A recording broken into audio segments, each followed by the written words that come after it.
Class 7th। अब हम division of integers पे पहुंच चुके हैं। ठीक है, डिवीज़न ऑफ इंटीजर्स में आपको कुछ चीज़ें समझनी होंगी, किस तरह से हम इंटीजर्स का डिवीज़न करते हैं। तो उसके लिए हम कुछ क्वेश्चंस आपको सॉल्व करके दिखाएंगे किस तरह से करते हैं। उसके बाद आपको हम एक्सरसाइज की पिक देंगे और आप एक्सरसाइज सॉल्व करके दिखाइएगा। जैसे सबसे पहले है इवेल्युएट। ठीक है, मान लीजिए पहला क्वेश्चन है इवेल्युएट और इसमें कहता है कि -48 डिवाइडेड बाई 12। आपको ये करना है कि -48 को 12 से डिवाइड करना है। तो अब आपको पता है कि डिवाइड का मतलब होता है फ्रैक्शन। फ्रैक्शन में आप उसको लिख सकते हैं, तो इज इक्वल्स टू आप लिखेंगे -48 अपॉन 12। तो जब आपको दिख रहा है कि 12 से डायरेक्टली 48 कट रहा है, 12 4 जब 48 होता है, तो अब डायरेक्टली कटा के 4 लिख देंगे और यहाँ पे जो साइन आएगा वो माइनस आएगा। क्यों?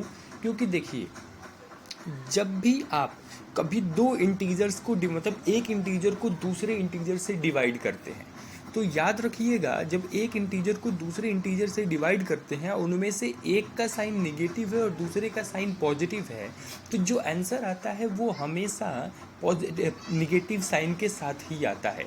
इस बात को याद रखिएगा। अगर एक इंटीजर को दूसरे इंटीजर से डिवाइड किया जा रहा है और उन इंटीजर्स में से एक का साइन नेगेटिव है और एक का साइन पॉजिटिव है, जैसे कि इस केस में इसका नेगेटिव और इसका पॉजिटिव है, तो इन दोनों को जब हम इससे 12 से 48 को जब डिवाइड करेंगे तो जो आंसर आएगा वो 4 होगा और वो नेगेटिव साइन के साथ होगा।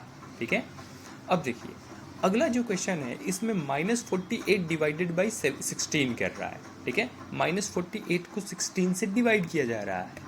जब -48 को आप 16 से डिवाइड करेंगे तो देखिए लिखेंगे आप -48 अपॉन -16 और तो कटाएंगे तो 16 3 जब 48 होता है, आप लिख सकते हैं डायरेक्टली। लेकिन आप एक चीज़ याद रखिएगा कि हमेशा जब भी कभी दो इंटीजर्स को एक इंटीजर को दूसरे इंटीजर से डिवाइड किया जा रहा है, दो इंटीजर्स हैं उनमें से एक इंटीजर को दूसरे इंटीजर से डिवाइड किया जा रहा है, और अगर दोनों के ही साइन पॉजिटिव हो या फिर दोनों के ही साइन निगेटिव हो, दोनों के साइन सेम होते हैं, तो वो साइंस उन साइंस की वजह से, जैसे यहाँ पे दोनों के निगेटिव है तो माइनस माइनस कैंसिल होकर प्लस में आंसर आएगा।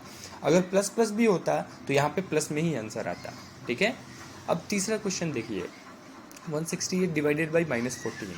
जब 168 को -14 से डिवाइड करेंगे तो मैंने बताया आपको कि एक इंटीजर को दूसरे इंटीजर से अगर डिवाइड करते हैं, उनमें से किसी भी इंटीजर का अगर एक का साइन पॉजिटिव और दूसरे का साइन नेगेटिव है तो आंसर किस में आता है? नेगेटिव में आता है, इसीलिए यहाँ पे -12 आया है।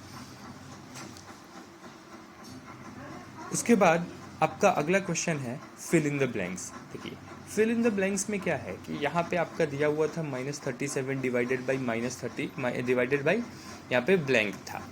तो अब इस ब्लैंक में देखिए आखिर ऐसा कौन सा नंबर है जिससे हम -37 को डिवाइड कर देंगे कि 1 आ जाए। सबसे पहले तो साइन चेंज होना चाहिए, क्योंकि -37 है।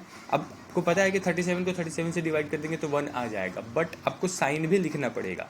यहाँ पे -37 है तो आप -37 से ही डिवाइड करेंगे तो प्लस आएगा, नहीं तो अगर सिर्फ 37 से डिवाइड कर देते हैं तो दो, एक का माइनस एक का प्लस होने की वजह से यहाँ पे माइनस आ जाता है तो गलत हो जाता। इसी वजह से -37 से ही आपको डिवाइड करना पड़ेगा। मान लीजिए एक अगला क्वेश्चन है, ये यहाँ पे दिया था, यहाँ पे ब्लैंक था और ये 36 है। जब -72 को जब ब्लैंक को 36 से डिवाइड किया जा रहा है तो -2 आ रहा है, तो इसका साइन माइनस नहीं है, लेकिन आंसर में साइन माइनस है, यानी कि यहाँ पे जो नंबर होगा वो माइनस में ही होगा, ये क्लियर है। तो माइनस हम सबसे पहले लिख देंगे। अब किसको डिवाइड करेंगे 36 से कि 2 आ जाए, तो मल्टीप्लाई करके आप देख लीजिए 36 और 2 का, तो इनको मल्टीप्लाई करेंगे तो 72 आ जाएगा, तो लिख देंगे -72। ठीक है, इसी तरह से आपको fill in the blank solve करने हैं। अब मैं आपको पिक भेज दे रहा हूँ, आप सॉल्व कर लीजिएगा। इतने ही है, बहुत ज़्यादा नहीं है। ठीक है।